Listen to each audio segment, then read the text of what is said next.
શ્રી ગણેશાય નમઃ. જય શ્રી કૃષ્ણ.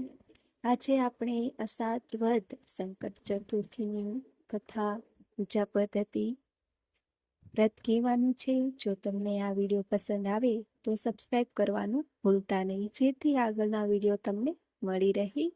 પૂજા વિધિ: ગણેશજીની દિવસે સંકષ્ટીના દિવસે સવારે વહેલા ઉઠો, સ્નાન કરો અને સ્વચ્છ વસ્ત્રો પહેરો. સૂર્યોદય પછી સૂર્ય ભગવાનને જળ અર્પણ કરો અને વ્રતની પ્રતિજ્ઞા લો. પૂજા સ્થાન પર ભગવાન ગણેશનું ચિત્ર અથવા મૂર્તિ સ્થાપિત કરો. ગણેશ ચતુર્થીના દિવસે બાપાને ફળ, ફૂલ, અક્ષત, દુર્વા વગેરે ચડાવો. ભગવાન ગણેશની આરતી કરો. ભોગ ચડાવ્યા પછી ગણેશ સ્ત્રોતનો પાઠ કરો. તમારી બધી મનોકામના પૂર્ણ કરવા માટે ગરીબો અને જરૂરિયાતમંદોને દાન કરો. રાત્રે પાણીમાં દૂધ, ફૂલ, અક્ષત નાખીને ચંદ્રને અર્પણ કરો. એવું માનવામાં આવે છે કે ભગવાન ગણેશની પૂજા અને શ્રવણથી પ્રથમ ચતુર્થીના રોજ ઉપવાસ કરવાથી દરેક પ્રકારના દુઃખ અને કષ્ટોમાંથી મુક્તિ મળે છે. વ્યક્તિની દરેક મનોકામના પૂર્ણ થાય છે. જીવનમાં સુખ રહે છે. લાંબા સમયથી અટકેલા કામ પણ પૂરા થાય છે. ગણપતિ બાપાની કૃપાથી દરેક પ્રકારના અવરોધોમાંથી મુક્તિ મળે છે. અષાઢ માસના કૃષ્ણ પક્ષની સંકષ્ટી ચતુર્થીની વ્રત કથા મહિમા. હે મહારાજ, દ્વાપર યુગમાં મહિષ્મતી નગરીનો મહિજીત નામનો રાજા હતો. તે ખૂબ જ ગુણવાન અને પ્રતાપી રાજા હતો. તે પોતાની પ્રજાની સંભાળ પુત્રની જેમ રાખતો હતો, પરંતુ નિસંતાન હોવાને કારણે તેને રાજમહેલની ભવ્યતા ગમતી ન હતી. વેદોમાં નિસંતાન વ્યક્તિનું જીવન અર્થહીન માનવામાં આવ્યું છે. જો કોઈ નિસંતાન વ્યક્તિ પોતાના પૂર્વજોને પાણીનું દાન કરે તો તેના પૂર્વજો તે પાણીને ગરમ પાણી તરીકે સ્વીકારે છે. રાજાએ આ મૂંઝવણમાં ઘણો સમય પસાર કર્યો. પુત્ર પ્રાપ્તિ માટે તેને અનેક દાન, યજ્ઞ વગેરે કર્યા, તેમ છતાં રાજાને પુત્ર ન હતો. યુવાની પૂરી થઈ અને વૃદ્ધાવસ્થા આવી, પણ વંશ વધ્યો નહીં. ત્યારબાદ રાજાએ વિદ્વાન બ્રાહ્મણો અને પ્રજાજનોની સલાહ લીધી. રાજાએ કહ્યું, હે બ્રાહ્મણો અને પ્રજા, અમે નિસંતાન થઈ ગયા. હવે મારું શું ભાગ્ય હશે? મેં મારા જીવનમાં સહેજ પણ પાપ કર્યું નથી. મેં ક્યારેય જુલમ દ્વારા સંપત્તિ એકઠી કરી નથી. મેં હંમેશા પુત્રની જેમ લોકોનું પાલન કર્યું અને સદાચારીથી પૃથ્વી પર શાસન કર્યું. મેં ચોરો અને ડાકુઓને સજા કરી તેને તેના પ્રિય મિત્રો માટે ભોજનની વ્યવસ્થા કરી. ગાયો અને બ્રાહ્મણોનું કલ્યાણ કર્યું અને આદરણીય પુરુષો સાથે આદરપૂર્વક વર્ત્યો. તેમ છતાં મને હજુ સુધી પુત્ર ન હોવાનું કારણ શું છે? વિદ્વાન બ્રાહ્મણોએ કહ્યું, હે રાજા, અમે એવા પ્રયત્નો કરીશું કે તમારો વંશ વધે. આટલું કહીને બધા વિચારો કરવા લાગ્યા. રાજાની મનોકામના પૂરી કરવા બધા લોકો બ્રાહ્મણો સાથે જંગલમાં ગયા. તેઓએ જંગલમાં એક મહાન ઋષિને જોયા.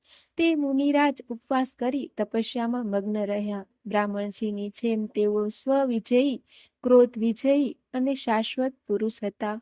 તેઓ વેદોનું સંપૂર્ણ જ્ઞાન અને બ્રહ્મજ્ઞાન ધરાવતા મહાત્મા હતા. તેમનું શુદ્ધ નામ લોમસ ઋષિ હતું. દરેક કલ્પાતમાં તેનો એક એક વાળ ખરતો હતો. તેથી જ તેમનું નામ લોમાસ ઋષિ પડ્યું.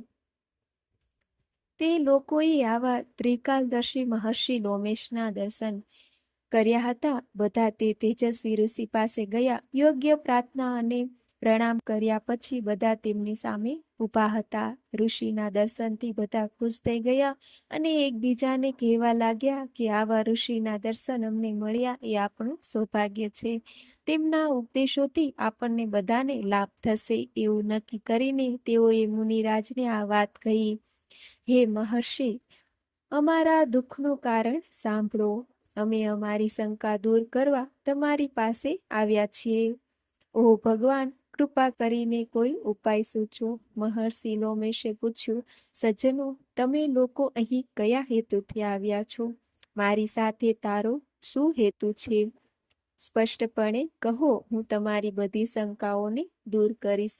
લોકોએ જવાબ આપ્યો, હે ઋષિ, અમે માહિષ્મતી શહેરના રહેવાસી છીએ. અમારા રાજાનું નામ મહિજીત છે. તે રાજા બ્રાહ્મણોના રક્ષક, ધર્મનિષ્ઠ વ્યક્તિ, સેવાભાવી, બહાદુર અને મૃદુભાષી વ્યક્તિ છે. એ રાજાએ અમારું ભરણ પોષણ કર્યું છે, પણ આવા રાજાને આજ સુધી સંતાનનું વરદાન મળ્યું નથી. ઓ ભગવાન, માતા પિતાનો જન્મદાતા જ હોય છે, પણ સામ્રાજ્ય વાસ્તવમાં પાલન પોષણ કરનાર અને પાલન પોષણ કરનાર જ હોય છે.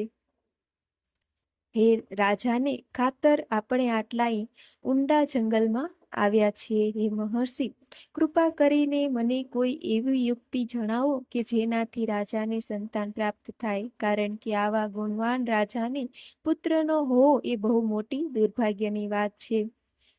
આપણે આપણી વચ્ચે ચર્ચા કરીને આ કબરના જંગલમાં આવ્યા છીએ તે તેના સારા નસીબને કારણે છે કે અમે તમને જોયા છે. હે મુનિવર, કયા વ્રત, દાન, પૂજા વગેરે વિધિઓ કરવાથી રાજાને પુત્ર થશે? કૃપા કરીને અમને સત્ય કહો.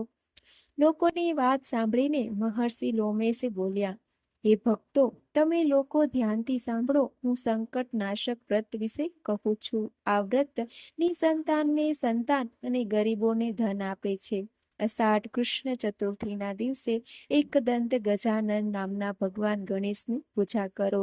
રાજાએ ઉપવાસ કરવો જોઈએ અને શ્રદ્ધાથી ભરપૂર રહેવું જોઈએ. બ્રાહ્મણોને ભોજન કરાવવું જોઈએ અને તેમને વસ્ત્રોનું દાન કરવું જોઈએ.